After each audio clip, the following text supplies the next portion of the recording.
தெரியும். உனக்கு பூனைனா பிடிக்குமா? எனக்கு ரொம்ப பிடிக்கும் நித்யா. ஆனா அம்மா தான் வாங்கி தர மாட்டேங்கிறாங்க. சரி அதெல்லாம் விடு. நான் கேட்ஸை பத்தி நிறைய இன்ஃபர்மேஷன் வச்சிருக்கேன். அதெல்லாம் எனக்கு சொல்லவா? எனக்கு அதான் பிடிக்குமே, சொல்லு. உலகத்துல 40 வகையான பூனைகள் இருக்காம். அது மட்டும் இல்லாம பூனைகள் 100 விதமான அதாவது டிஃப்ரெண்டான சவுண்ட்ஸ் எழுப்புமா. இப்போ நீ கத்துற மாதிரியே தான். எனக்கும் ஒண்ணு தெரியும். பூனைங்களுக்கு நைட்ல நல்ல கண்ணு பளிச்சுன்னு தெரியுமா?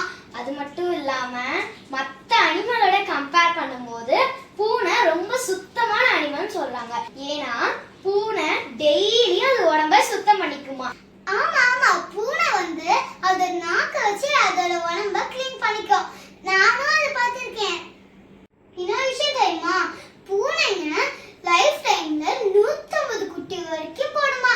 ஓகே அதெல்லாம் இப்போ நம்மளே மாடியில இருந்து கீழே விழுந்தா நம்ம என்ன ஆகும்? கதை க்ளோஸ். இப்போ ஒரு பொருளை மாடியில இருந்து கீழே போட்டா என்ன ஆகும்? செதறிடும். ஆனா பூனை 32 மாடியில இருந்து கீழே விழுந்தா கூட அதுக்கு ஒண்ணுமே ஆவாதான்.